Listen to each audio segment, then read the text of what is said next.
Hi, and welcome to our Portfolio Solutions update. My name is Rob, and I'm a portfolio manager here at Louisbourg.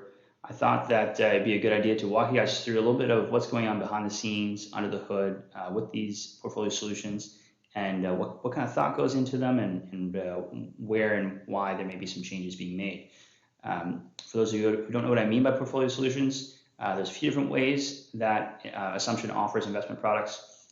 You have the build your own strategy where you're taking any of the funds that are offered, whether it's Louisbourg or Fidelity or CI or any other portfolios, any other funds that they offer, and packaging and making your own portfolio solution that way.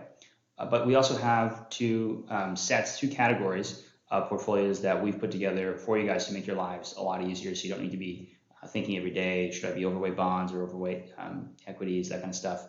So we have Set It and Forget It, our Smart Series portfolios, which are target date funds. And those are really key for retirement planning and anyone that's got a date associated with their goal.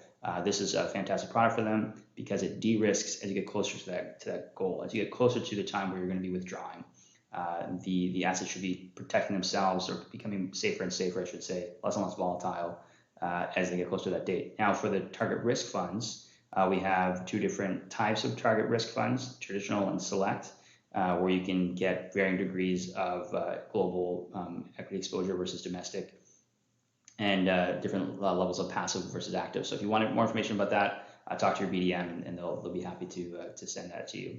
So let's start with a little bit of a recap of annualized returns the past decade for the major asset classes we're going to talk about today. Bonds have obviously been a pain point for a lot of investors, and a lot of advisors have been trying to walk their clients through what's going on there. But I'll just kind of gloss over quickly. I'm sure you guys are well aware of what's going on. But the inflation regime change that we've seen coming out of COVID, caused that interest rates to rise in reflection of that. And interest rates are like a teeter-totter with bonds, where if interest rates are going up, then bonds are going down. And if interest rates are going down, then bonds are going up. So we've seen this reset in bond prices to reflect higher coupon payments, higher interest payments going forward, and that's caused a headwind for bonds in the near term. The important thing I want to point out, and we'll get into this as we look at the data, is that this, it's people can get discouraged about bonds, but this actually means that the setup for bonds should be a better decade than where we just ended. So that's, or at least a better forward-looking outlook than what we just experienced. So then we have Canadian equities and U.S. and international.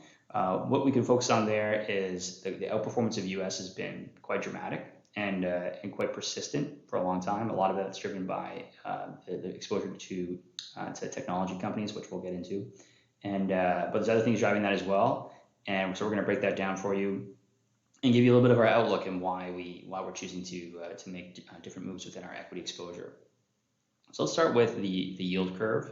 This is a Canadian yield curve. We've got a couple different dates there. We've got the light blue line there, which was where we were at the end of 2019, kind of before COVID. Saw very, very low levels of interest rates for sovereign bonds, and you also saw it pretty flat across the curve. Now we're in this. If you look at the other two lines there, the darker blue ones, you've got the top one is where we were at the end of last year, and then the middle blue one is where we were at the end of 2023. And what we've seen is interest rates did come down slightly, and we're seeing higher interest rates in the front end, in the earlier stage of the yield curve, and that's really reflecting the higher interest rate environment we're in now. But the expectations are that those interest rates are going to come down. The Bank of Canada is going to bring down interest rates, is what the market's saying, and that's why you have lower interest rates on the longer dated yields. So what that's reflecting is this inflation regime is not going to be here forever. And what we saw in particular in this past year is a lot of volatility around expectations there. So if we look at the Government of Canada 10-year, you saw a large increase in interest rates kind of coming out of COVID, like we already talked about, and really peaking in October of 2023 at about 4.2%.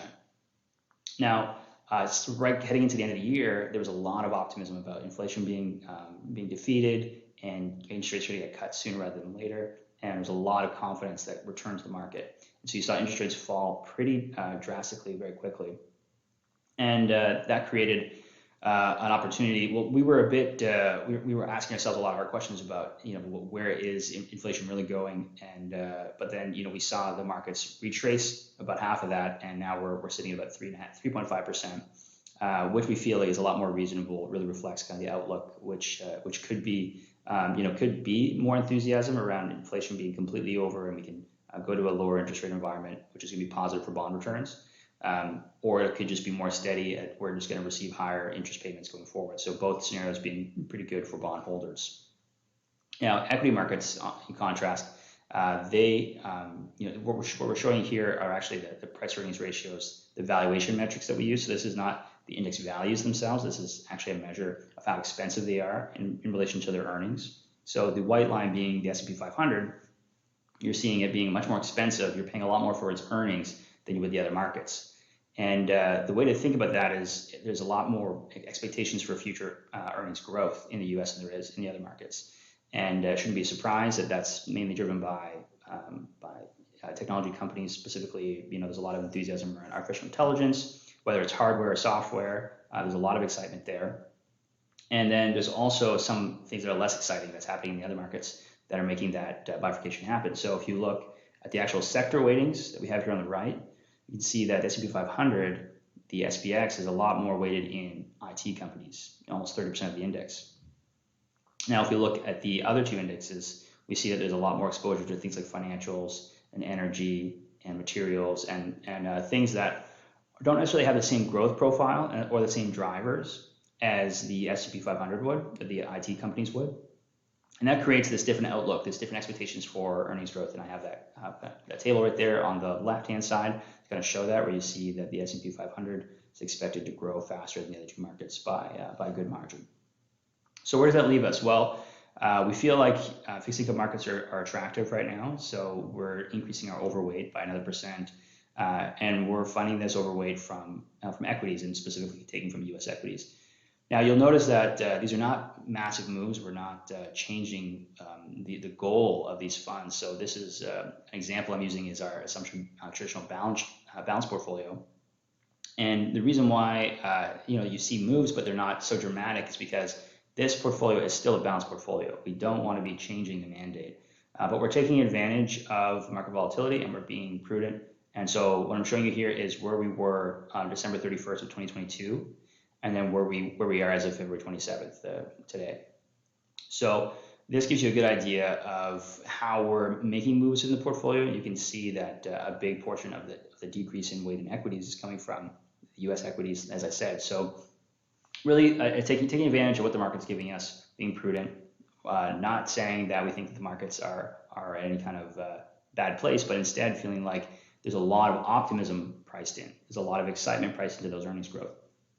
And so we're going to take some money off the table, and we're going to give it to where we feel a little more confidence in returns, like fixed income. So I hope you guys enjoyed kind of this behind the scenes, under the hood look at what we're doing from one time period to another, and the drivers. And here at Louisbourg, on behalf of Assumption, we're doing this all the time with these portfolio solutions.